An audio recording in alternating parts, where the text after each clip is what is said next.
Amén, Carolina, muchísimas gracias. Perdón, señora Carolina. Señora Carolina, muchísimas gracias.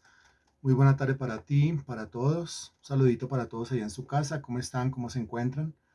Espero yo que bien. Bueno, bienvenidos. Es martes y al ser martes estamos estudiando nosotros cómo tener éxito en proyectos espirituales a la luz de la Sagrada Escritura y teniendo como mentor todavía, entre otros, al apóstol Pablo. ¿Por qué hablamos de proyecto y por qué recalcamos proyecto? Porque Dios es un Dios de proyectos. Porque si una persona no tiene proyecto, como lo veíamos ayer, esa persona no tiene sentido y no tiene significado en su vida. Es el proyecto lo que a uno lo mantiene en constante movimiento. ¿Es o no es? Es el proyecto el que a uno lo mantiene con la fe en alto. ¿Es o no es? Es el proyecto el que a uno lo mantiene ilusionado, esperanzado, moviéndose. ¿Es o no es? Es el proyecto de vida el que a uno lo mantiene trasnochando, madrugando, corriendo para aquí, corriendo para allá, concentrado, ocupado en las cosas del espíritu. Si no hay proyecto, como lo veíamos ayer, libro de Eclesiastés, por eso es que el joven no ha llegado a la edad adulta, hasta ahora está en su adolescencia o pasando de la niñez a la adolescencia y ya no quiere vivir. ¿Por qué no quiere vivir? Se le hace muy pesada la vida. ¿Por qué? Porque no hay proyecto. No hay ninguna clase de proyecto. Ahora la Biblia habla de proyecto por todo lado. Por todo lado. Desde el mismo Génesis, tras la creación de Adán, cuando Dios le da la tarea a Adán de cuidar el huerto, labrar el huerto, colocarle nombre a los animales, el mismo Dios dice, no es bueno que el hombre esté solo, y a continuación dice, le haré ayuda idónea. Ayuda. Si se habla de ayuda, la palabra ayuda o el término ayuda es alguien que viene a colaborar para que una tarea salga adelante. ¿Sí? Necesito un ayudante o una ayudante. ¿Qué quiere decir? Que yo estoy haciendo una tarea y que no puedo solo. ¿No? Es una tarea, es un trabajo el que Dios le dio a Adán para que hiciera. En realidad, cuando hablamos de familia y que la esposa y que la soledad y que el romanticismo, eso ocupa en el contexto bíblico un segundo, un tercer o un cuarto lugar, un cuarto puesto. Pero la prioridad, lo primordial aquí es que esa mujer, Eva, se convierte en la ayuda idónea para Adán en un proyecto que Dios había establecido para él y para ella desde antes de la fundación del mundo. Y cualquier otra cosa ya es secundario a eso. Entonces, si desde el mismo Génesis encontramos nosotros proyecto, Dios es un Dios de proyecto. Nota el mismo versículo 1, capítulo 1, versículo 1. En el principio creó Dios los cielos y la tierra. Creó. Es una acción. Ahora, una acción premeditada, una acción predestinada. El Señor había echado lápiz antes. El Señor es un excelente programador, es un excelente planificador. Todo lo que hizo, lo hizo con una exactitud impresionante. Todo lo que hizo, lo hizo con sabiduría. ¿Eso qué quiere decir? Pues que Génesis 1.1 nos revela que la creación del cielo y de la tierra era parte del proyecto de Dios, o era un proyecto divino. Día sexto creó al hombre y lo puso sobre la tierra, parte del proyecto divino. Le dio una tarea al hombre que había creado, parte del proyecto divino. Le hizo o le creó una ayuda idónea, parte del proyecto divino. Y ahí se desarrollan todos los proyectos. Todos los hombres relevantes en la Sagrada Escritura fueron hombres de proyecto, como lo hemos examinado nosotros, ¿no? José y su proyecto en Egipto, antes de él Moisés, perdón, después del Moisés y antes de él el señor Noé con el proyecto de su arca. Todo tiene que ver con proyecto. Si no hay un proyecto, una proyección mental a la luz de la Sagrada Escritura, pues estamos sin sentido, estamos sin significado, estamos sin vida, vivimos porque sí, pero no hay ningún propósito en esa clase de vida. Seguimos entonces analizando el tema desde el punto de vista de la obra que Dios le encomendó al apóstol Pablo. Ayer hablamos de proyectos materiales, ¿no? Y ya cambiamos el tema. Estábamos en Nehemías, pasamos a Eclesiastés, que habla de lo mismo. Y de hoy hablamos de proyectos espirituales y el mentor por ahora sigue siendo el apóstol Pablo, porque Dios a él le encargó una gran tarea espiritual para hacer. ¿Cuál? Llevar el evangelio hasta lo último de la tierra. Y como hay que llevar el evangelio hasta lo último de la tierra, ese hecho ese acto, esa labor, ese trabajo se convierte en un proyecto espiritual. Que el apóstol Pablo no lo hizo a la loca, no lo hizo en la emoción, no lo hizo en la carne, lo hizo muy dependiente del Espíritu Santo. Eso no quiere decir que siempre haya acertado, ¿no? Lo vemos en algunos momentos en su carne, claro que sí, pero después se recompone el individuo, se levanta otra vez en el Espíritu y sigue adelante. Esa es la vida cristiana, ¿no? Hoy tenemos que hablar de un tema bien interesante y será como la parte uno del tema. No sé cuántas partes sean acá, al menos estoy proyectado para dos. Es un tema bien importante. ¿Qué tema?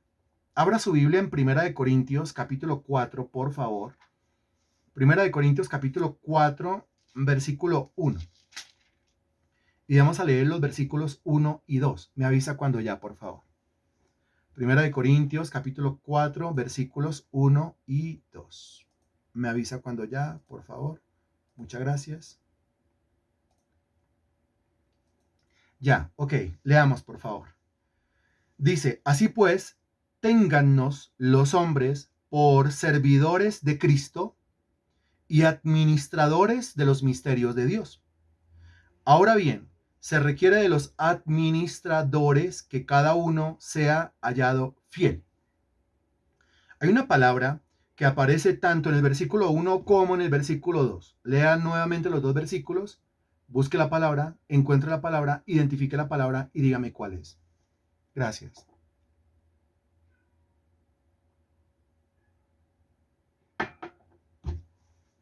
Esa es. Muy bien. Aparece la palabra administradores en el versículo 1 y aparece la palabra administradores en el versículo 2. Eso quiere decir que la lección de hoy, bueno, que comienza hoy, que arranca hoy, tiene que ver con la administración. Tiene que ver con los administradores y le vamos a poner como nombre la mayordomía. Administrador o mayordomo es lo mismo. Coloquémosle como nombre la mayordomía parte 1 o la administración parte 1. ¿Con cuál de los dos nombres se siente más identificado? Con el que usted se sienta más identificado, con ese nombre, nosotros vamos a conocer esta lección. Entonces, la mayordomía parte 1 o la administración parte 1, bienvenidos.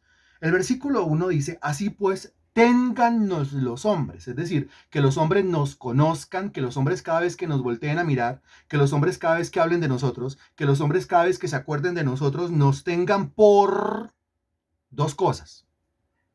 Por dos cosas tenemos nosotros que ser conocidos según el versículo 1. ¿Cuáles son esas dos cosas? Responda, por favor.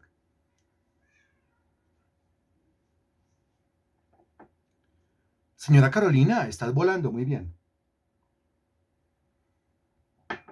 Ahí dice claramente, servidores y administradores. ¿Acaso no es lo mismo? Sí y no. Porque nunca en la Sagrada Escritura se utiliza una sola palabra, un solo punto, una sola jota, una sola tilde, porque sí. Siempre se marca un énfasis. Se marca el énfasis aquí al repetir un concepto, es porque el concepto es el mismo, pero al mismo tiempo es diferente. Los hombres nos tienen a nosotros que tener o conocer o recordar o hablar de nosotros, primero, como servidores de Cristo y en segundo lugar, como administradores de los misterios de Dios. En primer lugar, la palabra siervo o servidor de Cristo. En algunas partes del Nuevo Testamento aparece el término siervo o servidor y en algunas partes del Nuevo Testamento aparece el término ministro. Ministro y servidor o ministro y siervo significa lo mismo. Un ministro significa el que sirve. Ministro, la palabra ministro significa el servidor. Ahí viene el ministro del Evangelio. ¿Quién es? Pues el que le sirve a Cristo, el servidor de Cristo. Ahí viene la ministra de Cristo. ¿Quién es? La sierva de Cristo, o sea, el ministro o la ministra de Cristo. Eso quiere decir que Romanos capítulo 1, versículo 1, alguien que active su micrófono, tiene que levantar la mano, que active su micrófono y nos diga de memoria Romanos capítulo 1, versículo 1, por favor, sin miedos. Sin miedos porque Dios no nos dio espíritu de cobardía. Señora Zoila, adelante. Señora Zoila.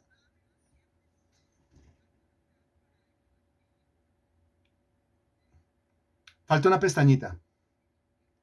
Otra vez.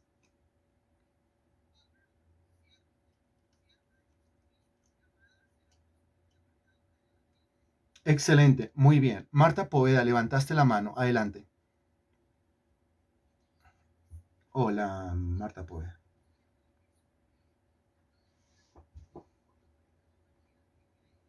Muy bien, listo, adelante. María Sánchez.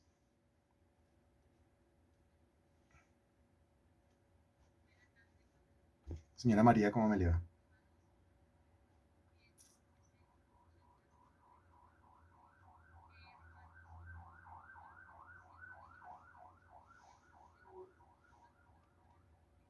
Excelente como siempre, señora María. No falta sino que nos diga, ahí perdonarán.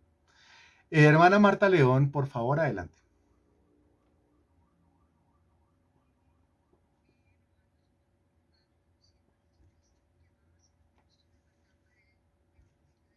Excelente, muchísimas gracias. Pablo, siervo de Jesucristo. Si en ese versículo leemos Pablo, siervo de Jesucristo, y decimos Pablo, ministro de Jesucristo, ¿estamos diciendo lo mismo o estamos diciendo algo diferente?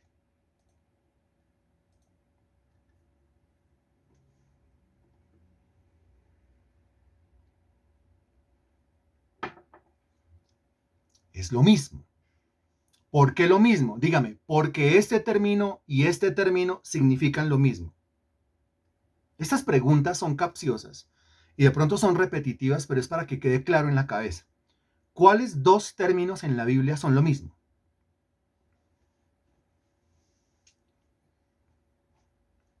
Excelente, muy bien. Esos dos términos.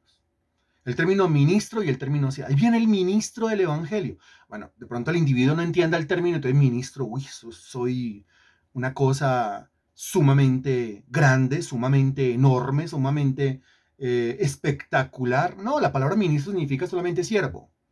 Y siervo es del doulos, recuerda el griego que significa esclavo. Entonces, si yo le digo a usted, Pablo, siervo de Jesucristo, o Pablo, ministro de Jesucristo, o Pablo, esclavo de Jesucristo, le estoy diciendo lo mismo, porque entonces ya no son dos términos los que significan lo mismo en la Biblia, sino que son tres términos los que significan lo mismo en la Biblia.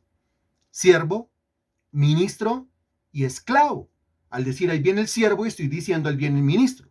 Al decir ahí viene el ministro, estoy diciendo ahí viene el esclavo de Jesucristo, y si quiere lo decimos en griego, al decir ahí viene el esclavo de Jesucristo, estamos diciendo ahí viene el doulos de Jesucristo. ¿A qué se dedica el doulos? A ministrar.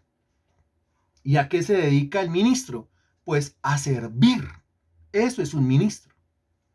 El versículo 1, volvemos a él, téngannos los hombres por servidores de Cristo. Es decir, que cuando lo vean a uno haciendo qué. Que cuando piensen en uno, se imaginen de uno lo que uno hace diariamente, que es qué. Que uno con el ejemplo, le muestre a los demás cuál es el camino del servicio. No que lo vean a uno sentado, mandando, dando órdenes y diciéndole a los demás qué es lo que tienen que hacer, sino que lo vean a uno de verdad de un lado para otro, como cuando le preguntan a Pedro para dónde va y él dice, a pescar voy. ¿Para dónde va? A servir voy, a ayudar voy, a predicar voy, a evangelizar voy. En eso consiste el verdadero servicio. No sé los cristianos cómo quieren darse a conocer o cómo quieren que los recuerden o cuál quieren que sea su reputación. Pero la reputación que debe perseguir un cristiano normal es la reputación de un servidor de Cristo, esclavo de Cristo, doulos de Cristo o ministro del Señor Jesucristo. Y lejos de nosotros que tengamos la reputación de mentirosos, eso no se puede, o la reputación de ladrones, eso no se puede, o la reputación de corruptos, eso no se puede, o la reputación de negligentes, flojos, perezosos, mediocres, no, eso no se puede. Sin embargo, ¿cuántos cristianos tienen esa reputación mala? ¿Cuántos cristianos tienen esa mala fama? Muchísimos. Ese cristiano, ¿no? Con ese no se puede contar. ¿Qué? Solo pero, solo excusa, solo pereza, solo autojustificación. Es un siervo, pero inútil, porque la verdad es que ese le tiene que pedir un pie para mover el otro pie. No es un servidor de Cristo. Y el apóstol Pablo lo que está diciendo en esta línea es, téngannos los hombres, o sea, esfuércense ustedes porque la gente los vea sirviendo. Esfuércense ustedes por crear una reputación de servidores del Señor Jesucristo. Ahora, ¿servidores de quién? Servidores de Cristo. Claro, hay que servirle a los hombres, en el sentido de que, así que en cuanto a mí, pronto estoy a anunciaros el Evangelio también a vosotros que estáis en Roma. A ver, sin abrir Romanos, ¿quién me dice exactamente dónde está el texto que acabé de decir de memoria? Así que en cuanto a mí, pronto estoy a anunciaros el Evangelio también a vosotros que estáis en Roma. ¿En dónde está eso?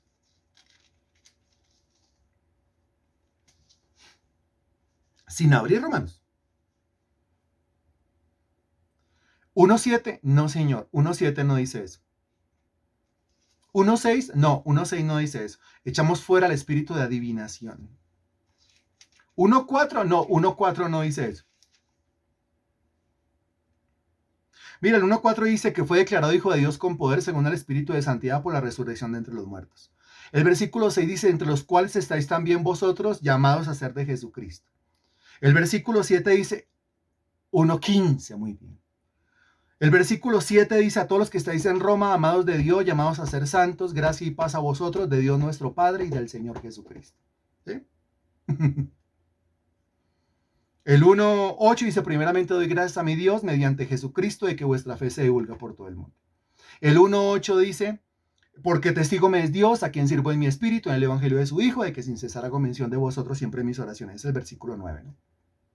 El versículo 15 es el que dice, así que en cuanto a mí, pronto estoy a anunciaros el evangelio también a vosotros que estáis en Roma.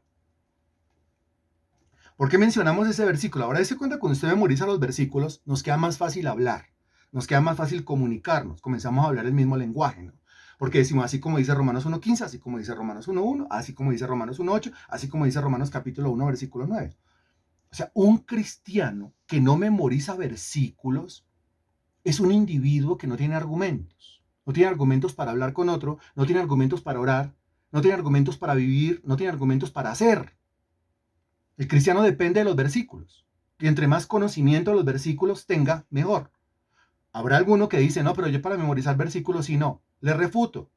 Usted tiene la mente de Cristo. Usted tiene la inteligencia del Espíritu Santo. Daniel 1.20 dice que usted es 10 veces más sabio, más inteligente y más entendido que cualquiera. O sea que aquí la cuestión es de fe. La cuestión no es de capacidad, la cuestión es de fe. Usted puede ser el más cerradito de entendimiento o el más cerradito de memoria, pero si usted logra creerlo, se convierte en un erudito en el Evangelio. ¿Lo necesita? Lo necesita. ¿No se acerca una persona a pedirle consejo? Diariamente dirá usted qué consejo le da. Desde su propia experiencia, pero ¿qué es nuestra experiencia comparado con el conocimiento de la Sagrada Escritura? No necesita usted todos los días acercarse al trono de la gracia para alcanzar misericordia y hallar gracia para el oportuno socorro, como lo dice Hebreos 4:16, por supuesto. Es decir, ¿no necesita usted orar efectivamente todos los días? Sí, Señor. No lo puede hacer sin argumentos, y los argumentos están en la Sagrada Escritura. Entonces, desde un consejo básico, simple, es decir, un mensajito por WhatsApp, imagínese que pasó esto, ¿qué hago? Responda por WhatsApp. ¿Qué es lo que va a responder? Si solamente lo limitamos a decir, tenga fe, pues claro, hay que tener fe. Pero la fe es por el oír y el oír por la palabra de Dios. Romanos 10:17. Dele palabra. No es solamente decir a la persona tenga fe. Tiene que darle palabra para que tenga fe. Tiene que darle palabra para que pueda creer. Tiene que darle versículos. No conozco los versículos. No puede ser que después de 6 meses, 1 año, 2 años, 3 años, 4 años, 5 años, 50 años, 145 años sentado en la banca de una iglesia y todavía patinemos nosotros con Romanos capítulo 1, versículo 1. Pablo, siervo de Jesucristo, llamado a ser apóstol, apartado para el evangelio de Dios. Estaba yo, Romanos 1:15. Así que en cuanto a mí, pronto estoy a anunciaros el evangelio también a vosotros que estáis en ¿dónde? En Roma. El apóstol Pablo dice, voy a ir a predicarles. O sea que voy a ir a servirles. Porque predicarle a una persona o orar por una persona, Romanos capítulo 1, versículo 8, pues 1:9, pues es servir. Pero aquí dice, 1 Corintios capítulo 4, versículo 1, que el verdadero servicio es ¿a quién? No a la gente. ¿A quién? No a las personas. ¿A quién? No a los hombres. ¿A quién? No a los individuos, sino a quién. Responda, por favor. 1 Corintios capítulo 4, versículo 1. ¿Servidor de quién? ¿Es siervo de quién? ¿Es servidor de quién? De Cristo. Ahí dice claramente, servidor de Cristo. Porque ¿quién es el amo? Cristo. ¿Quién murió por mí? Cristo. ¿El cuerpo de quién fue molido? Cristo. ¿La sangre de quién fue derramada? Cristo. ¿Quién hizo el sacrificio perfecto en la cruz? Cristo, no el prójimo. Yo le sirvo a Cristo. Y con ese servicio que yo le doy a Cristo, que yo le rindo a Cristo, el prójimo se ve beneficiado. Porque cuando yo le digo al Señor, Señor, yo te quiero servir, el Señor dice, vaya, sírvame. Y yo le digo, ¿de qué manera te sirvo? Y Él me responde, porque testigo me es Dios a quien sirvo en mi espíritu en el Evangelio de su Hijo. Lo cual quiere decir que servirle a Cristo es servirle en el Evangelio. Servirle a Cristo es ir, tomar el Evangelio y darle el Evangelio a las personas. Es el mayor bien que uno le puede hacer a una persona. La persona está siendo servida porque le estoy dando el Evangelio. Mi servicio le beneficia, pero mi servicio no es directamente hacia la persona. Mi servicio es directamente hacia Jesucristo. O sea, yo no vengo aquí para servirle a usted. Yo vengo aquí para servirle a Cristo. Y mi servicio a Cristo a usted le beneficia. Cuando yo oro por usted, yo le sirvo a Cristo y usted se ve beneficiado. Cuando yo predico el Evangelio, le predico a usted, pero el servicio directo es a mi Señor Jesucristo. El mismo apóstol Pablo dijo, no soy siervo de hombres. Si fuera siervo de hombres, no sería siervo de Cristo. O siervo de hombres o siervo de Cristo. Prefiero ser siervo del Señor Jesucristo porque fue Él, el Señor, el que dio su vida por este esclavo. ¿De acuerdo?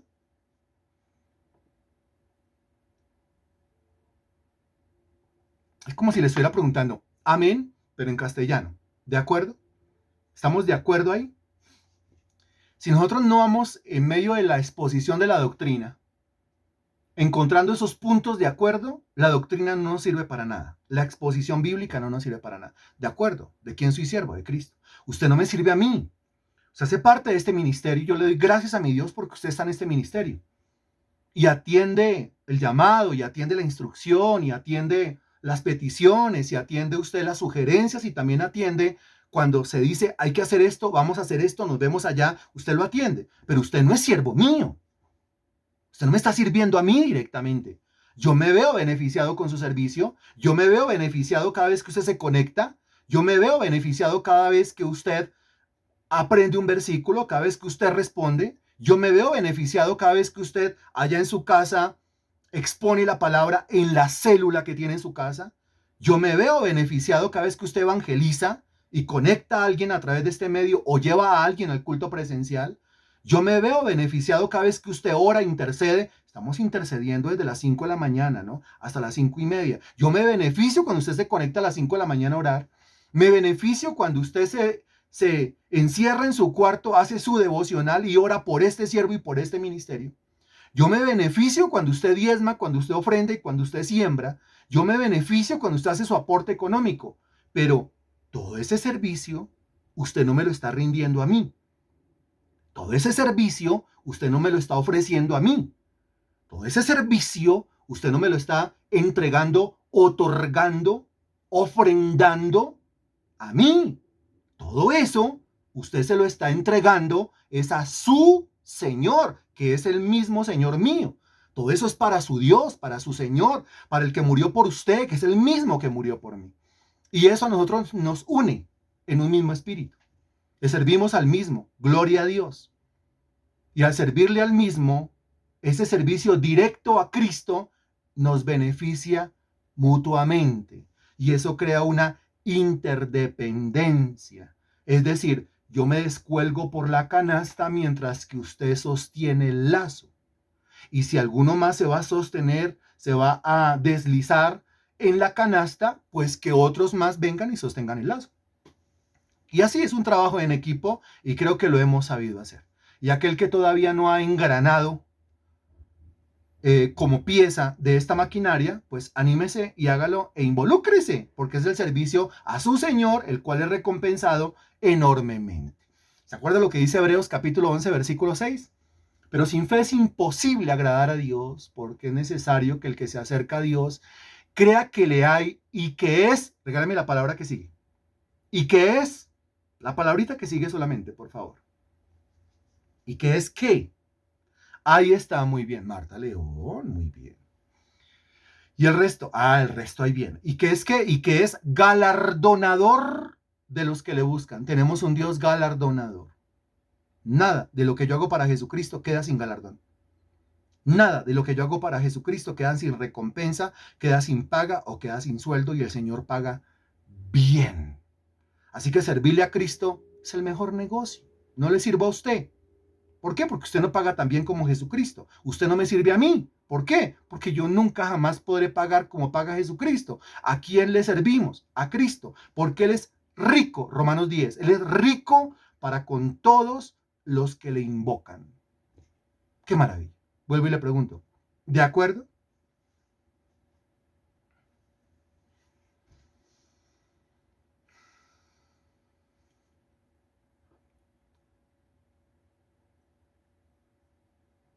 Muy bien. Me alegra esos puntos de acuerdo. Eso en lo que tiene que ver con el término servidor de Cristo. Ahora pasemos a analizar el término administradores de los misterios de Dios. Un administrador es lo mismo que un mayordomo. El término mayordomo está entrando en desuso, ya casi no se usa el término, más se usa el término administrador. Administrador de empresas, mayordomo de empresas, no, administrador de empresas, como más cachetoso. Pero el término mayordomo aparece en la Sagrada Escritura.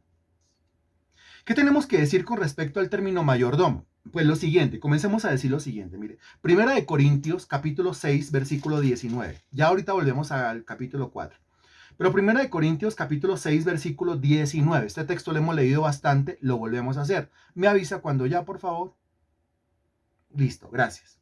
El versículo 19 dice, ¿o ignoráis que vuestro cuerpo es templo del Espíritu Santo, el cual está en vosotros, el cual tenéis de Dios? La última frase. Y que no sois vuestros. ¿Qué entiende usted con esa frase? No sois vuestros. Con esa frase el Señor le está diciendo, usted no es suyo. ¿Cómo así que yo no soy mío? ¿Qué entiende usted con esa frase? ¿Cómo así que yo no soy mío? ¿Cómo así que yo no me pertenezco? Excelente, señora Carolina. Que no somos dueños de sí mismos, no somos dueños de nosotros mismos. Excelente, Marta León. Que no pertenece, que no me pertenezco, que no somos dueños de nosotros, dice. ¿No? Entonces, ¿qué piensa usted del que dice, mire, mi vida es mía y yo hago con mi vida lo que yo quiera? ¿Qué piensa usted de esa frase? Te confronta esa frase con esto. Mi vida es mía, al fin y al cabo es mi vida, al fin y al cabo es mi cuerpo, al fin y al cabo es mi mente, mi corazón, mi voluntad, mis palabras, al fin y al cabo soy yo, usted no se meta en mi vida. ¿Por qué? Porque yo hago con mi vida lo que yo quiera. Yo hago con mi vida lo que yo quiera. ¿Qué piensa usted de esa frase a la luz de Primera de Corintios capítulo 6, versículo 19?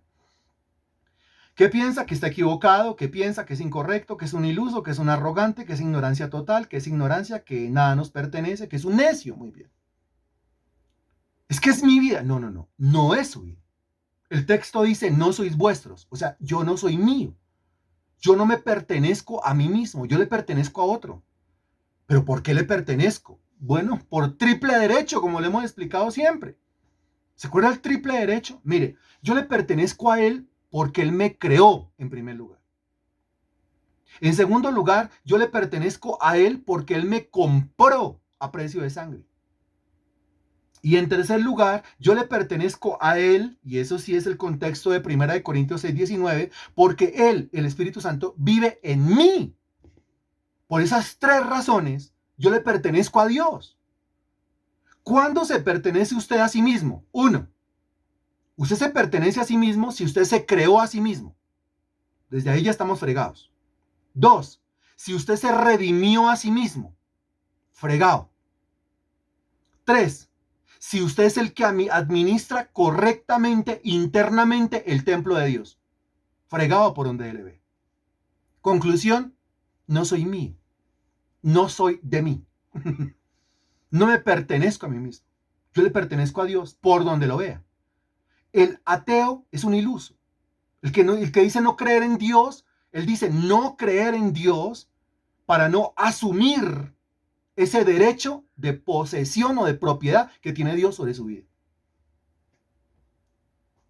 Entonces, yo soy de Dios o Dios es mi dueño, primero, por derecho de creación, segundo, por derecho de redención y tercero, por derecho de posesión. Conclusión. Regálame la conclusión hasta ahí, yo le voy repitiendo los derechos. Yo soy de Dios por derecho de creación, por derecho de redención y por derecho de posesión. ¿Cuál es su conclusión hasta el momento? Soy de Dios. Muy bien, Estefanía. Le pertenezco a Dios. Muy bien, Estefanía. Pues que le pertenezco solamente a Él, pues que le pertenezco a Dios. A ver quién más escribe, quién más se anima. Recuerde que es un discipulado. Es necesario interactuar. No coloque solamente ahí el aparato a que ruede y ruede y ruede y ruede para escuchar mi voz. No, interactúe para que le sirva, para que le funcione. Yo soy de Dios completica, dice María Sánchez, muy bien. Por donde lo miro, soy propiedad de Dios. Sí, claro. Si algún ser humano le dice, es que usted es mía, tiene que decirle, Ana de nadie. Demasiada novela, tiene toda la razón. No, tiene que decirle, no, yo no soy suya. O yo no soy suyo, no. Yo soy de Dios. No, es que usted es mía. ¿Usted me creó? No. ¿Usted me redimió? No. ¿Usted administra este templo que es el templo del Espíritu Santo? No. Entonces yo no soy suyo, yo no soy suya. Olvídese. Quitémonos de encima esos derechos de propiedad. ¿Qué ser humano nos pertenece? Decimos, es que es mi hijo y mi hijo. Los hijos son herencia de Jehová, dice la Sagrada Escritura. ¿Sí? Entonces a veces decimos que los hijos son prestados. Eso no está en la Biblia. Eso es un dicho secular, pero no está en la Biblia. Los hijos no son prestados. Los hijos ni son míos, ni se me dan en propiedad, ni yo los compré, ni se me regalaron, ni se me prestaron. Entonces, se me dieron ahí está el título de la lección de hoy, los hijos, como todo, ¿se me dieron en qué? Responda, por favor. Eso, los hijos, como todo lo que me pertenece, lo que yo digo pertenecerme, se me dio en administración. Ahí está. O sea que si yo no soy mío, mi propia vida es una administración. Yo tengo que administrarla correctamente para Dios. Y de ahí para abajo, si yo no soy mío, si yo mismo no soy mío, ¿qué piensa usted de su esposo? Si yo mismo no soy mío, ¿qué piensa usted de su esposa, de sus padres, de sus hijos? Si usted mismo no es suyo, ¿qué piensa usted de su casa, de su carro, de su cuenta bancaria, de su finca? Si usted mismo no es suyo, ¿qué piensa de su ropa, de sus zapatos, de sus bienes materiales? Si usted mismo no es suyo, si usted mismo no es suyo, mira la tierra y su plenitud, el mundo y los que en él habitan. Muy bien, bonito salmo, Ana Belén, claro que sí. Pues que nada me pertenece. Si yo mismo no soy mío, pues nada es mío. ¿Sí es cierto? Si yo mismo no soy mío, nada es mío. Ahora Dios, nada le regaló y nada le prestó. No es regalado y no es prestado. No. Al administrador, haga de cuenta, usted tiene una empresa, usted contrata un administrador. O usted tiene una finca y usted contrata un mayordomo. ¿Al mayordomo usted le está regalando la finca? ¿Al mayordomo usted le está prestando la finca? No. Al mayordomo usted no le está ni regalando la finca ni prestando la finca. Al mayordomo usted le está dando la mayordomía de la finca. Ahora, si es una empresa, no utiliza el término mayordomo, sino el término administrador. ¿Usted le regaló la empresa al administrador? No. ¿Usted le prestó la empresa? No. Entonces, usted lo contrató para que le administrara la empresa. Entonces, aquí tenemos que corregir el léxico. Yo no soy mío, soy un administrador de esta vida. Soy un administrador de este cuerpo. Por eso la Biblia dice que el que destruye su propio cuerpo, el Señor lo destruirá. Porque es un pésimo ¿qué? Y algunos se preguntan, ¿pero por qué si es mi vida? Es que no es suya, es que es mi cuerpo, es que no es suyo. Eso es como el dueño de la finca que encuentra a su mayordomo destruyendo la finca. Dígame, ¿qué hace el dueño de la finca si encuentra al administrador destruyendo la finca? Cualquiera dirá, mínimo, lo despide. Si es más violento, más sanguinario, pues imagínese qué le puede estar haciendo. Está acabando con algo que el administrador de manera ilusa dijo, es que me la regalaron o es que me la prestaron. Ni se la regalaron ni se la prestaron. Usted era solamente un mayordomo y se comportó mal. De la misma manera, si yo destruyo este cuerpo, que debe ser templo del Espíritu Santo, pues entonces el Señor me destruirá a mí. Lo dice 1 Corintios capítulo 6. O sea que, ¿qué piensa usted de una persona que, entendiendo esto, todavía está allá en los vicios? Los vicios acaban con la salud. Los vicios acaban con el cuerpo. Los vicios acaban con el alma, acaban con el espíritu. ¿Qué está haciendo? Destruyendo el templo del Espíritu Santo. ¿Por qué lo destruye? Usted dice, es que es mi cuerpo. No, no es su cuerpo. Es que mi vida. No es su vida. Es su vicio. Destruyendo algo que no es suyo, que es de Dios. Cuando yo entiendo que en esta tierra yo no soy sino solamente un administrador, cuando yo entiendo que en esta tierra yo no soy sino solamente un mayordomo, y le repito, que nada es mío, porque el Señor no me lo regaló y tampoco me lo prestó, nada me ha regalado y nada me ha prestado, sino me lo ha entregado en mayordomía, ahí mi vida cambia. Si mi mente cambia, mi vida cambia. Regresando a 1 Corintios capítulo 4, versículo 1, cuando dice, administradores de los misterios de Dios, el versículo 2 dice, ahora bien, se requiere de los administradores, esto parece como una vacante, ¿no? Como un anuncio, como una publicidad de una vacante. Administradores, pero se requiere de los administradores que sean hallados fieles. O sea, se requiere un administrador fiel. O sea que hay administradores infieles, ¿qué dice usted? Por supuesto, hay buenos administradores y hay malos administradores. ¿Qué hace un buen administrador con una empresa? ¿Qué hace un mal administrador con una empresa? ¿Qué hace un buen mayordomo con una finca y qué hace un mal mayordomo con una finca? ¿No es cierto? ¿Qué hace un buen administrador con el dinero? ¿Qué hace un mal administrador con el dinero? Desde ahí. De pronto no nos vayamos a terminologías de empresa y no nos vayamos a terminologías de finca. Hablemos de dinero, porque dinero no llega a las manos. Si no todos los días, cada cierto tiempo nos fluye por las manos dinero. Un buen mayordomo, ¿qué hace con el dinero que le llega a la mano? Y un mal mayordomo, ¿qué hace con el dinero que le llega a la mano? ¿Sí? Característica de un buen mayordomo. Pues lo que toma en la mano, para eso lo contratan en la empresa, para que saque adelante la empresa, para que haga prosperar la empresa, para que haga progresar la empresa. Todo depende de la gestión del mayordomo, ¿no es cierto? Y un mal mayordomo acabó con el recurso, acabó con el capital, acabó con el músculo económico, acabó con la empresa. Acabó con la empresa. Mejor dicho, en las manos de un buen administrador todo se multiplica, en las manos de un mal administrador todo se seca, todo se muere, todo se acaba, todo se arruina. O sea que la clave está en qué? En la gestión del administrador. Por eso el versículo 2 dice que cada uno se ha hallado fiel, o sea, que sea bueno en la administración. No es solamente entender que yo no soy dueño, porque no se me regaló y porque no se me prestó, sino que soy administrador.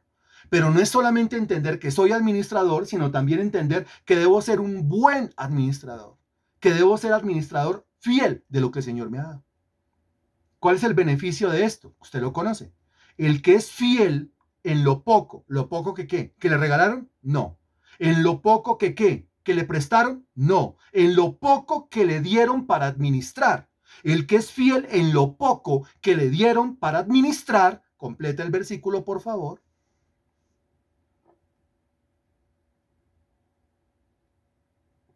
En lo mucho Dios lo pondrá. Señor, dame más. ¿Cómo qué? ¿Como regalo? No. ¿Como préstamo? No. Entonces, como administración. Ah, ok. Entonces ya lo está entendiendo bien. Entonces, el que es fiel en lo poco que se le confió, muy bien, don Henry, el que es fiel en lo poco que le dieron para administrar, en lo mucho Dios lo pondrá. Eso quiere decir que Dios le dará más recurso para que administre. ¿Eso nos conviene o no nos conviene? Que el Señor nos entregue en las manos más recurso para administrar. ¿Nos conviene o no nos conviene? ¿Nos beneficia o no nos beneficia? ¿Qué dice usted? Por supuesto, ¿cierto? Tiene una casa, dos casas, tres casas, cuatro casas, cinco casas. Eso es administración. Si está derrochando y haciendo lo que quiere, lo van a llamar a cuentas. Es como el administrador este que disipó, derrochó los bienes de su jefe, según lo que enseña la historia en el Nuevo Testamento, en las Sagradas Escrituras, ¿se acuerdan? Pues pidieron. Y después dice, y yo mendigar no soy capaz, a mí me da pena. Todo está ahí y todo tiene que ver con la administración. Si alguno cree, ¿por qué está hablando de eso? Eso está en la Biblia, pero por supuesto que está en la Biblia. No hemos hecho otra cosa que utilizar versículos desde el primer minuto y llevamos 40 minutos 33 segundos, según el reloj que tengo aquí al frente, predicando. Y todo lo que le he dicho está en la Sagrada Escritura. Entonces, comencemos a extraer algunas ideas acerca de la mayordomía. Yo leo, qué pena con usted. Claro, porque será más galardón, muy bien. Claro, porque quiere decir que confía en nosotros y el trabajo que estamos haciendo. Muy bien, cuestión de confianza. Cuando somos mal administradores, el Señor quita. Excelente, muy bien. Pero ¿por qué va a quitar la misericordia? Misericordia, hombre, si el administrador es malo y es su finca, usted no va a tener misericordia. Le acabó con la finca, le acabó con la gallina, le acabó con los marranos, le acabó con las vacas, le acabó con las chivas, le acabó le acabó con los árboles frutales, le acabó hasta con la casa, le acabó hasta con la casita del perro. ¿Misericordia? ¿Cuál misericordia? Por eso el Señor dice, córtelo. Ideas que se extraen del concepto de administración según la Sagrada Escritura. Primero, el administrador debe entender que no es el dueño. El administrador debe entender que no es sino un empleado. El administrador es un empleado. Puede ser que la empresa sea una multinacional. Él es el administrador de la multinacional, digamos el que gerencia, ¿cierto? Él es el que gerencia, el que lleva las riendas, el administrador, pero con todo y que tenga un cargo importante, probablemente el más importante allá adentro, él no es quién dentro de la empresa. Y puede tener la mejor casa, producto de trabajar en esa empresa, porque mire cómo le ha ido bien, pero él no es quién. Y puede llegar en la mejor camioneta, la blindada, o lo llevan todos los días en limusina. Genial, producto de trabajar en esa buena empresa, pero sigue el concepto y tiene que entender que él no es quién. Él no es el dueño, muy bien. Es que es el problema. Y algunos muchas veces nos desquiciamos ahí. ¿Cómo así nos desquiciamos ahí? Sí, claro, comienza a fluir el dinero y nos creemos más. Comienza a fluir la fama y nos creemos más. Comienza a fluir el reconocimiento y nos creemos más. O sea, ¿nos creemos qué? Nos creemos los dueños. Y no somos los dueños. Tienen 5,000, mañana 50,000, 500,000, 5 millones, 50 millones, 500,000. Es lo mismo. El dueño es Dios. De los 500 pesos esos, o de los 50 o 500 o 5,000 millones, el dueño sigue siendo Dios. Y yo solamente soy su administrador. Yo solamente soy un siervo. Es decir, solamente soy un empleado. Eso en primer lugar. ¿Estamos de acuerdo con eso? Para pasar al segundo punto.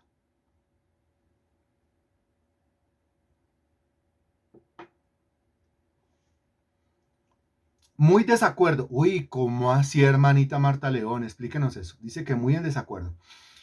Marta Liliana dice que sí, señor. Carolina dice que sí. Natalia dice que sí. Don Henry dice que sí. Ya. Listo, hermanita Marta. Es que ahí decía muy en desacuerdo. Segundo punto. El administrador es solamente un empleado, ¿cierto? Pero es un empleado especial. El primer punto, solamente un empleado. El segundo punto, es un empleado, pero es un empleado especial. ¿O no? El administrador de una empresa es un empleado, pero es un empleado especial, ¿o no? El mayordomo de una finca es un empleado, pero es un empleado especial, ¿o no es especial? ¿Qué me dice usted? Es especial. Es un empleado que por su cargo adquiere importancia. Lo cual quiere decir, primero, yo solamente soy un siervo. Segundo, pero soy un siervo importante. ¿Y qué me convierte en importante? Lo que se me dio para administrar. Ojo con esto. ¿Qué me convierte en importante? ¿Qué me da el estatus de importancia a los ojos de Dios? Lo que me da el estatus de importancia a los ojos de Dios es lo que se me dio para administrar. Y entre más se me dé para administrar, más estatus de importancia, es decir, más especialidad. El tema es que si yo no tengo mucho recurso y el recurso que llega yo inmediatamente lo despilfarro o lo gasto en vicios, yo no estoy administrando correctamente. Si yo no estoy administrando correctamente y el dueño del recurso está viendo, ¿cuándo me va a poner en una posición mejor? Nunca. La clave está en su administración. El apóstol Pablo fue un excelente administrador. ¿Quién fue el que escribió esto? Pablo, inspirado por el Espíritu Santo. Que los hombres nos tengan por servidores de Cristo y por administradores de los misterios de Dios. O sea que Pablo se esmeraba por ser un excelente administrador. ¿Cuánto le dio Dios a Pablo? ¿Cuánto recurso económico le dio Dios a Pablo? Dígame, ¿cuánto recurso económico se necesita para llevar el evangelio hasta lo último de la tierra? ¿Cuánto recurso espiritual le dio Dios a Pablo? ¿Cuánto recurso espiritual se necesita para llevar el evangelio hasta lo último de la tierra? En ese sentido, si Pablo hubiese contabilizado en el último momento de su vida todo el recurso económico que Dios le dio, todo el recurso espiritual que Dios le dio, pues sencillamente Pablo fue multimillonario. Multimillonario. Costé primer viaje misionero, segundo viaje misionero, tercer viaje misionero, considerando que algunos viajes misioneros en una sola ciudad se demoraban 3 años. Costé eso. Y no solo, con un equipo grande de evangelistas. ¿Cuánto cuesta eso? Un montón de plata. ¿Cuánto tiempo duró predicando el evangelio? Décadas. ¿Cuánto cuesta eso? Un montón de plata. Le repito, si Pablo hubiese hecho la contabilidad de todo el recurso económico que Dios le dio durante ese ministerio y todo el recurso espiritual, la conclusión sería multimillonario. Pero es que el concepto de multimillonario que tiene el mundano, que tiene el impío, es otro. Porque para él multimillonario es el que tiene los multimillones en una cuenta bancaria. Y para eso no son los millones. Para eso no son para tenerlos en una cuenta bancaria. Tengo una cuenta en Suiza y ya tengo X millones de euros. Bah, ¿qué millonario ni qué nada?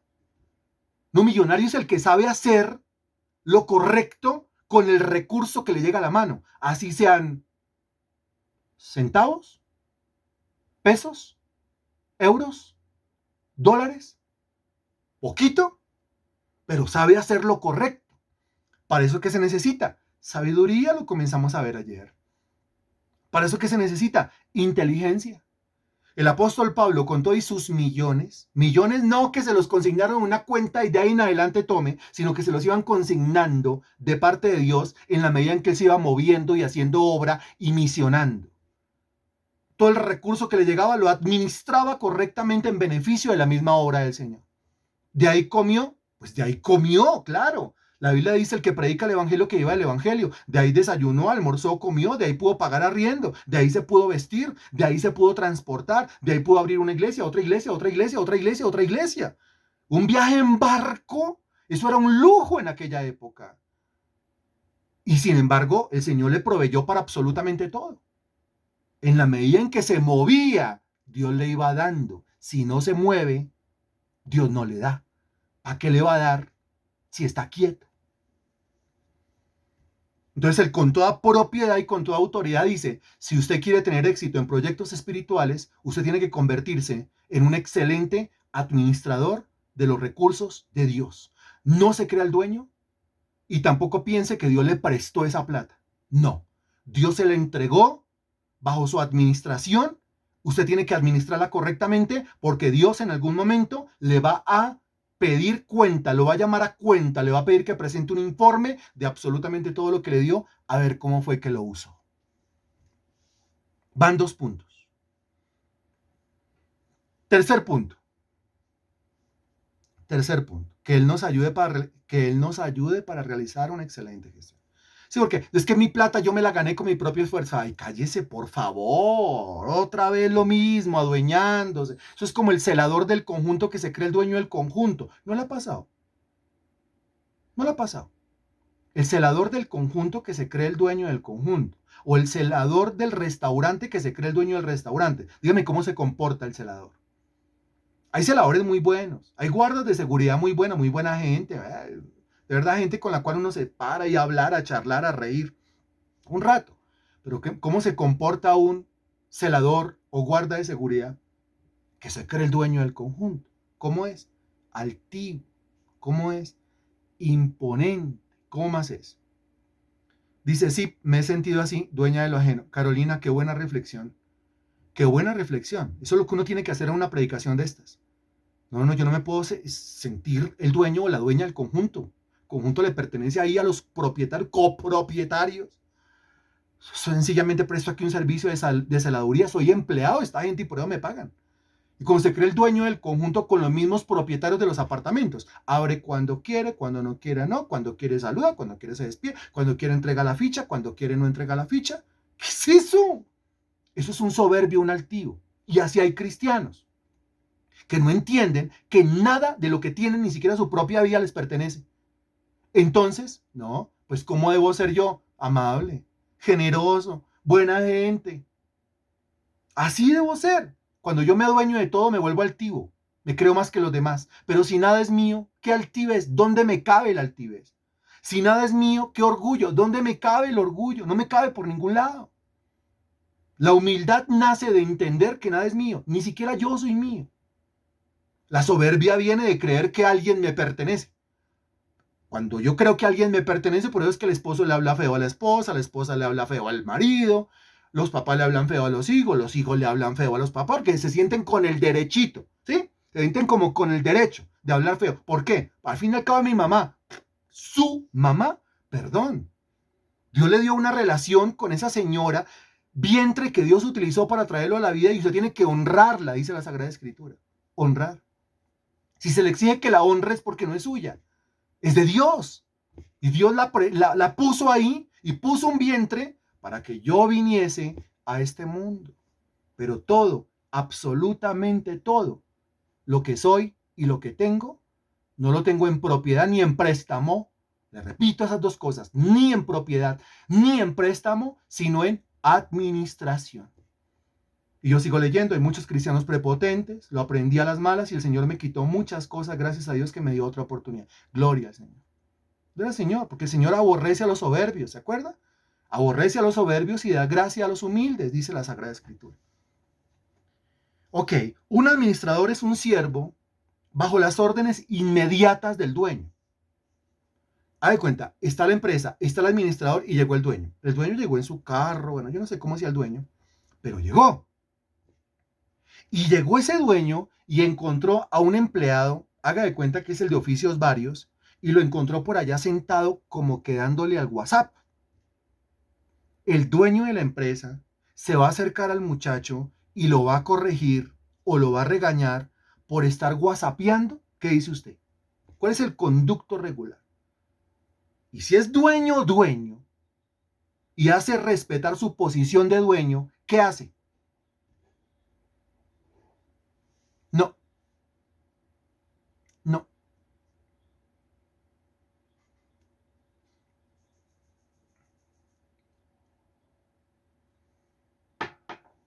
Responda, por favor. Excelente, Marley.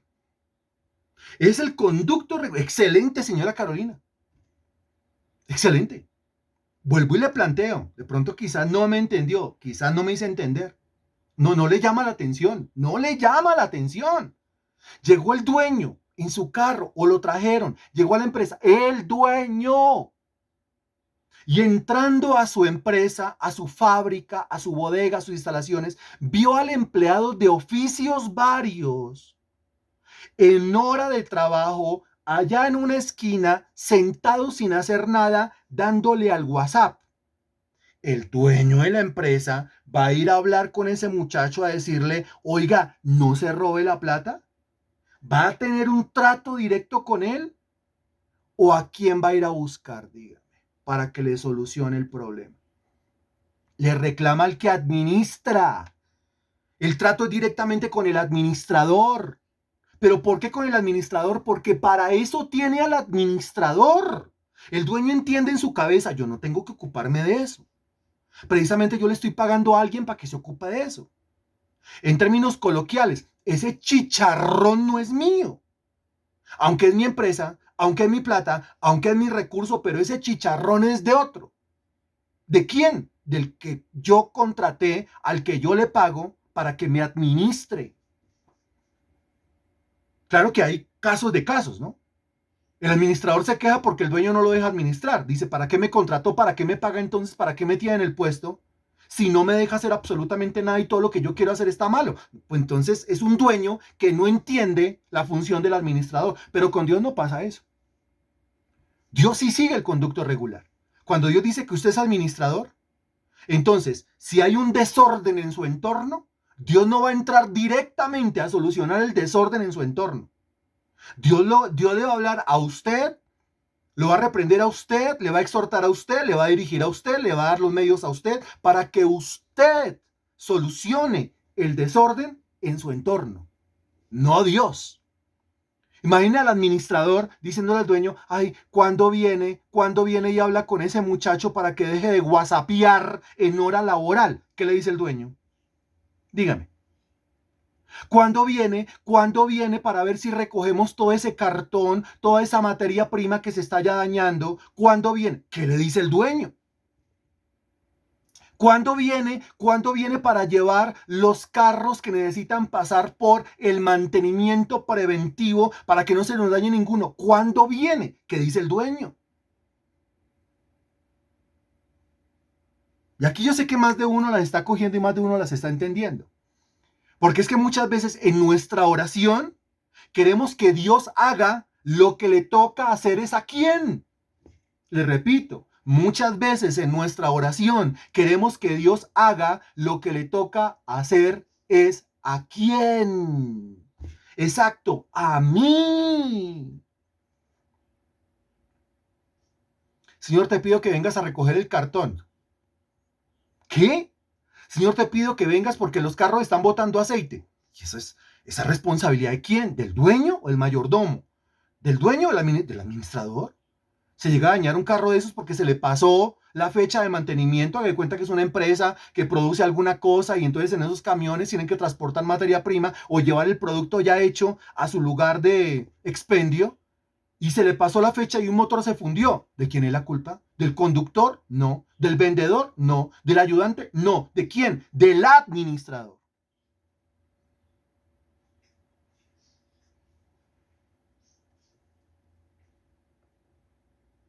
¿Qué tan beneficioso es ser administrador? Muy beneficioso.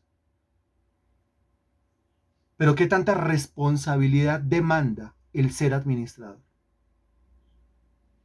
Toda la responsabilidad. Y lo tenaz es que yo no puedo decir, entonces yo no quiero ser administrador porque ya soy administrador. Es que a mí no se me preguntó si yo quería ser administrador. El dueño decidió, usted me va a administrar esto. Punto.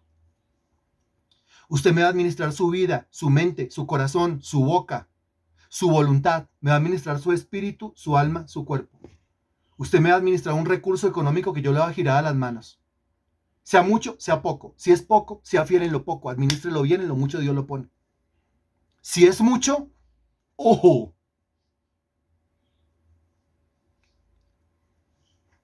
Hasta el momento, hasta donde vamos, ¿cómo vamos?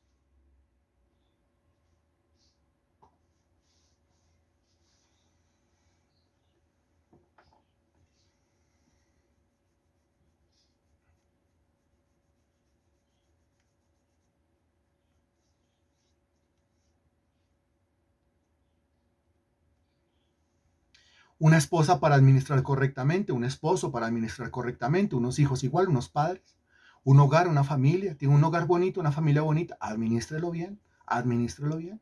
Bendición, Dios lo pone en lo mucho, la bendición fluye cuando hay una correcta administración en un hogar. Todo tiene que ver con administración en la Sagrada Escritura. Confrontador y un gran recordatorio. A continuación, volvemos con la analogía. El dueño llegó a la empresa. El dueño no se la pasa en la empresa. No, el dueño no se la pasa en la empresa.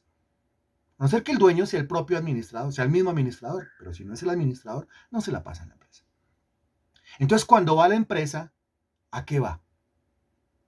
Porque siempre llegará a la empresa, llegará a su oficina y el administrador correrá, entrará a la oficina y cerrará la puerta. Cuando el dueño va a la empresa, ¿qué hace el administrador? ¿Para qué va el dueño? ¿Para qué ese encuentro? Excelente.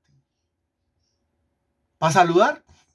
De desparche, no tenía nada más que hacer. Si está desparchado, se va para Hawái, se va para Dubái, se va para las islas griegas, se va para otro lado. Estoy desparchado y me fui para la empresa. No.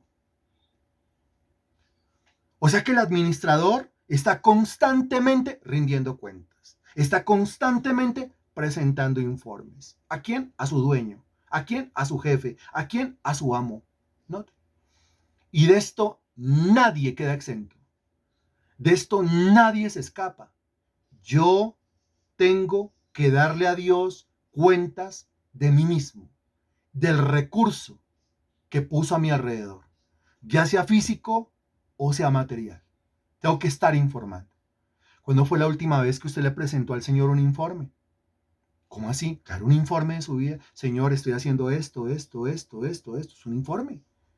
¿Y ese informe se debería presentar cada cuánto?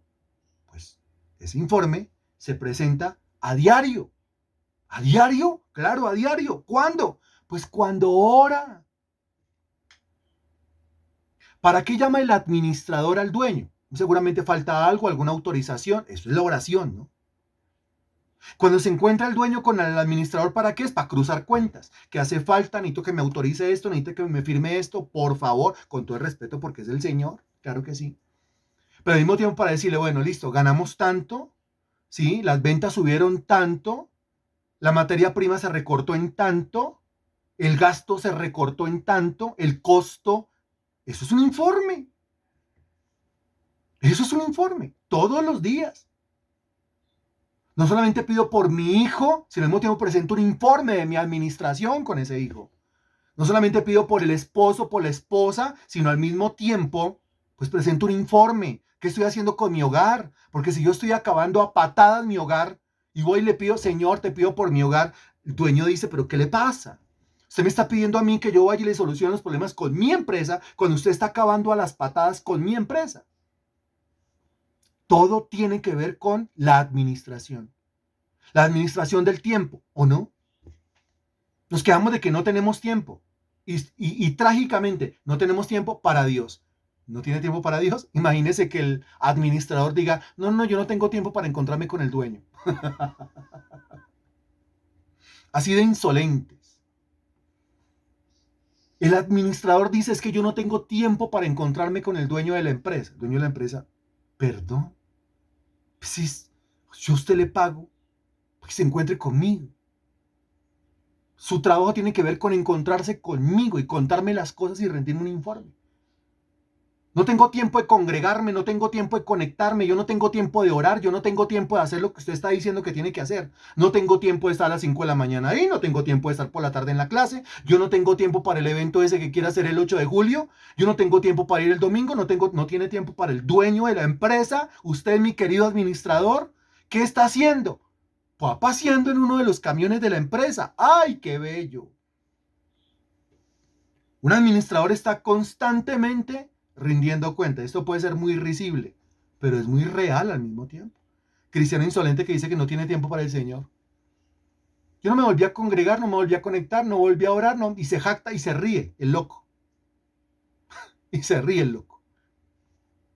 A continuación, un administrador es el cuidador de los bienes de su jefe. El cuidador. De pronto al chofer del camión no le gusta. Ahí viene el administrador y ya comienza a fregar, por no utilizar otro término más duro, ¿no? Hasta comienza a fregar y va el administrador y mira el camión por todo lado. Y de pronto el chofer dice, el conductor dice, es que se cree el dueño. No se cree el dueño. Hagamos de cuenta que es un buen administrador. ¿Por qué va y revisa los camiones? ¿Por qué va y revisa ya los cartones? ¿Por qué va y revisa la materia prima? ¿Por qué va y revisa los sobrantes? ¿Por qué va y revisa hasta los esferos? Dígame. ¿Por qué va y revisa los marcadores? Dígame. ¿Por qué va y revisa las resmas de papel? ¿Por qué? Porque a él lo contrataron para cuidar unos bienes que no son de él, sino que son de su amo. Para eso le pagan al administrador. Ese es su trabajo. Excelente, señora Zoila. Él tiene que cuidar. Y para cuidar, ¿qué tiene que hacer? Pues ir, meter las narices, entrometido. Le toca ser entrometido. Para eso le pagan. Pasa algo con alguna cosa en la empresa, es su trabajo, es su sueldo, su ingreso, su estabilidad económica la que está en juego. Y él dirá, no, no, no, no, no, que aquí está en juego la estabilidad económica de otra persona, pero la mía no. Tiene que ser un entrometido, tiene que estar encima de todo, tiene que tener los ojos encima, tiene que revisar, tiene que fiscalizar. Para eso lo tienen ahí, tiene que andar como un inspector. Pero es administrador o inspector, lo mismo. Es que para eso le pagan. Un administrador es el cuidador de los bienes de su amo. A continuación, un administrador es el multiplicador de los bienes de su amo.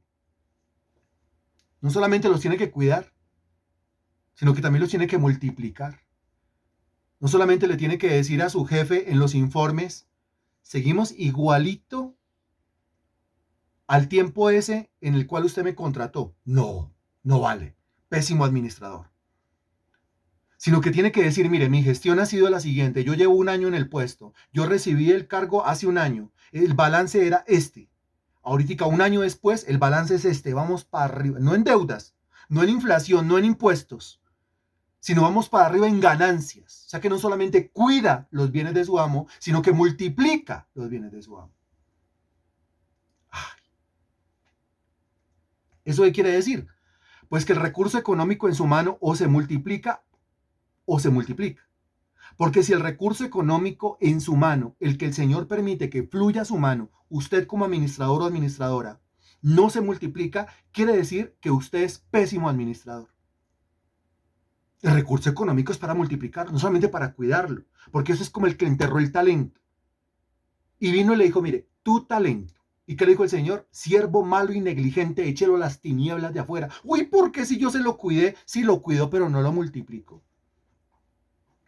Así. Así.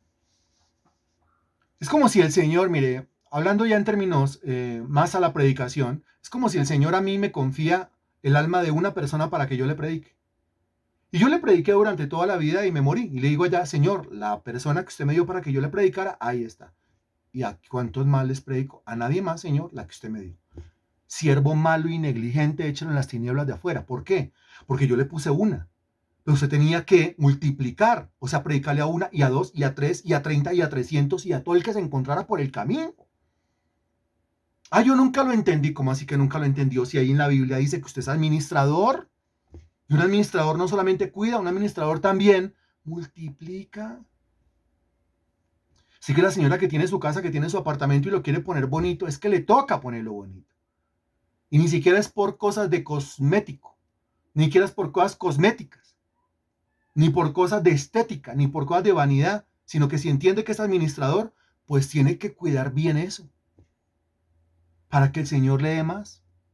Pero si se está cayendo a pedazos, dice allá la rancha esa que el Señor me, la rancha esa, puede ser que el Señor le haya dado un lote, pero el lote ya no es una casa, no, sigue siendo un lote, es más, terreno baldío, es más, lo invadieron y me lo quitaron. Qué pésimo administrador. Siguiente, un administrador no solamente es un cuidador y un multiplicador, sino que también es un distribuidor de los bienes de su amo. Él tiene que distribuir los bienes. A él se le confía todo. A él se le entrega todo. Tome. ¿Y qué tiene que hacer? Distribuir los recursos. Distribuirlos sabiamente. O sea que mire, que un administrador debe tener la capacidad para cuidar, la capacidad para multiplicar y la capacidad para distribuir.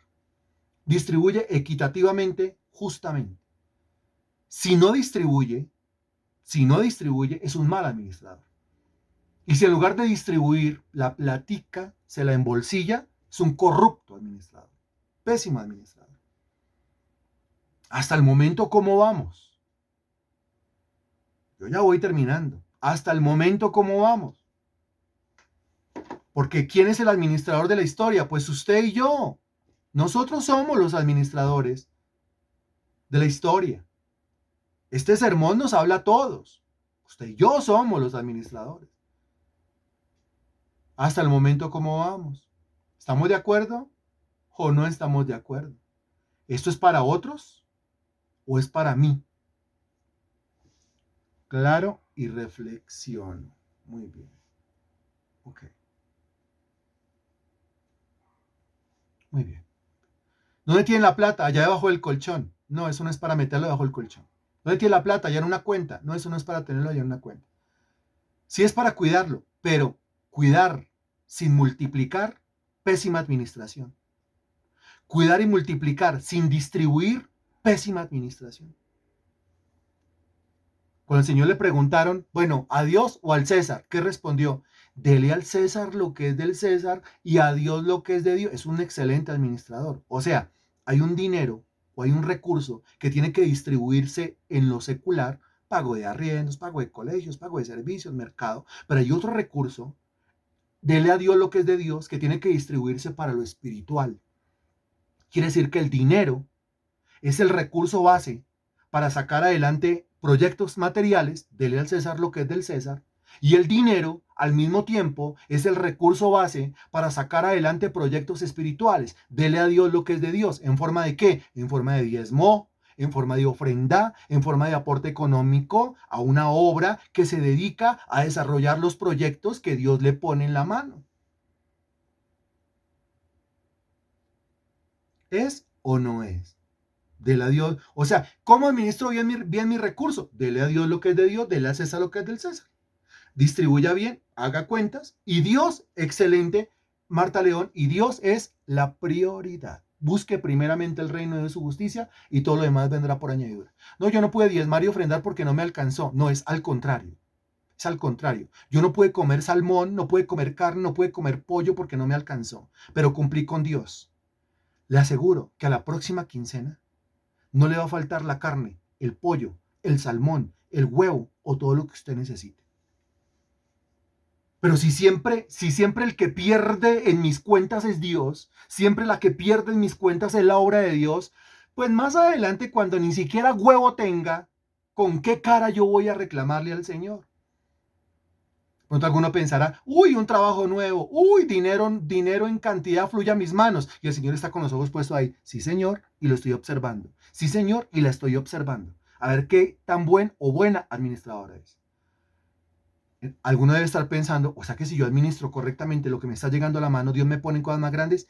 Sí, tal cual. Así es. Siguiente punto. Un administrador no solo administra recursos materiales, también administra recursos humanos. Uy, eso es pesado. Que me den un montón de plata para administrar, miremos, aunque algunos se enloquecen. Pero no solamente es un montón de plata o un montón de recursos materiales, sino también recursos humanos. Quiere decir personas cuyas vidas tienen que ser administradas por mi administración, por mi liderazgo o por mi influencia. El administrador, suba, baje, salga con ese camión ya. Hay que llegar allá en menos de una hora. Recójame ese cartón, recójame ese recorte, recójame, limpie, lave, eso le toca. Y si no le toca a él personalmente, al menos le dirá a la persona, jefe de turno, jefe de mantenimiento, mire, la bodega tiene que estar completamente lista antes del mediodía. A él le toca administrar no solamente un recurso material, sino también un recurso humano. Ahora, ¿qué es más fácil? ¿Tratar con plata o tratar con gente? ¿Qué dice usted? ¿A usted qué se le hace más fácil? ¿Administrar plata o administrar gente? Pero estoy hablando con gente que haya tenido plata en la mano, así sea poquita y que la esté administrando. ¿Qué prefiere usted? ¿Prefiere? ¿O qué es más? ¿Qué fue lo que pregunté? ¿Qué es más duro? ¿Qué es más difícil? Eso es lo que estaba preguntando. ¿Qué es más difícil? ¿Administrar plata? ¿Administrar bienes materiales? ¿O administrar gente? ¿Qué es más difícil? Dice, gente, las dos cosas tienen su complejidad. ¿Pero cuál es más difícil? Gente, hola Adriana, ¿cómo estás? Gente, administrar gente. Claro, uno con plata se tiende a enloquecer. ¿no? Pero con gente que es psiquiátrico. Y el administrador tiene la capacidad no solamente de administrar un recurso económico, sino al mismo tiempo de administrar un recurso humano.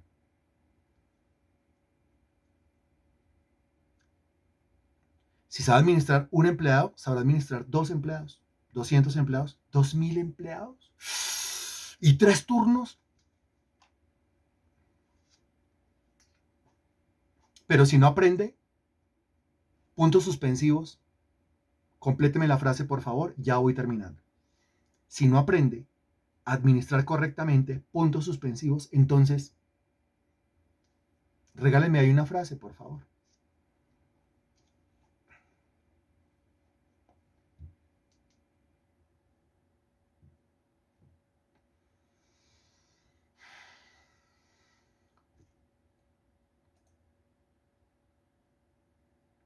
Si no aprende a administrar correctamente puntos suspensivos, entonces, pues no es eficiente, pues Dios se lo quita y se lo da a otro en administración, claro. Pues se queda frustrado, pues no es apto para ese cargo, pues Dios le quita todo eso, está en la Biblia. Muy bien. Y para terminar, ¿quién es el representante del dueño de la empresa en esa empresa? En ausencia del dueño de la empresa, ¿quién es la cara del dueño de la empresa en esa empresa? El administrador. Ok, muy bien. La empresa es del dueño, o sea, el proyecto es de Dios, ¿sí? Pero ¿dónde está Dios? Dios está en el cielo, sobre su trono. ¿A quién dejó al frente del proyecto? A usted. ¿En calidad de qué? De administrador. El dueño no es usted. Dios no le regaló a usted el proyecto, ni le prestó a usted el proyecto. Se lo dio para que lo administrara y lo sacara adelante. Usted le está pidiendo al dueño, llamándolo por teléfono, señor, te pido que saques el proyecto adelante. Y el dueño está esperando que sea usted el que saque el proyecto adelante y demuestre que puede, que tiene la habilidad, la capacidad dada por el Espíritu Santo para hacerlo, para lograrlo. Otra vez volvemos al asunto. El administrador esperando que el dueño venga y saque adelante el proyecto y el dueño dice, entonces, ¿usted para qué sirve? Inútil. No es el dueño el que está esperando que el administrador haga uso de todo el recurso que Dios le da diariamente, que el dueño le da diariamente, mañana, tarde y noche, y por medio de ese recurso bien usado, sabiamente usado, saque adelante el proyecto. Es exactamente lo mismo. Y como Dios no está presente, o sea, en carne y hueso, a eso me refiero, la cara de Dios o el representante de Dios en ese proyecto, la cara del dueño o el representante del dueño en ese proyecto es usted como administrador. Así que para terminar, el Señor le dice, yo le puse ese proyecto material o espiritual o los dos en su mano. Y Dios le dice, ese proyecto es mío, no es suyo. Yo a usted no le regalé ese proyecto, yo a usted no le presté ese proyecto. Yo puse ese proyecto en sus manos y lo puse a usted en calidad de administrador de ese proyecto. Confío en que usted haga uso de todo el recurso, la dirección, la instrucción, la doctrina y saque adelante ese proyecto con éxito y con progreso. No le di el proyecto para que lo entierre. No le di el proyecto para que lo guarde. Le di el proyecto para que cuide, multiplique y distribuya. Y para que sea mi cara allá entre los que rodean ese proyecto. Para que sea mi representante. Postdata. Usted me responde. Santísimo Dios, te damos infinitas gracias por tu palabra predicada hoy, mi Dios, por tu doctrina explicada hoy. Gracias, mi Dios, por este tema de la mayordomía parte 1, por el tema de la administración parte 1, Señor. Gracias, bendito Señor, por llevarnos a todos estos textos, a toda esta doctrina y a toda esta palabra. Te ruego, mi Dios, que como espada de dos filos vengas a partir mi alma y mi espíritu, yo deje de esperar cosas que son las mismas que tú estás esperando de mí. Más bien me comporte de una manera varonil, me levante y haga lo que tu misma doctrina me ha enseñado que yo tengo que hacer para salir adelante y para surgir en la vida, Señor. Todo está en tu palabra. Que busque esa palabra directamente de ti y no de los hombres, Señor. Los hombres tienen sus propias perspectivas. ¿Qué me pueden decir al respecto? Solamente tú me conoces y solamente tú sabes lo que has puesto en mis manos. Te pido, Señor, que toda esta información yo la pueda implementar y a través de esa implementación, el éxito, el progreso de ese proyecto que a ti te glorifica, fluya rápidamente. Entrego en tus manos esta reunión, mi Señor bendito, en el nombre del Señor Jesús.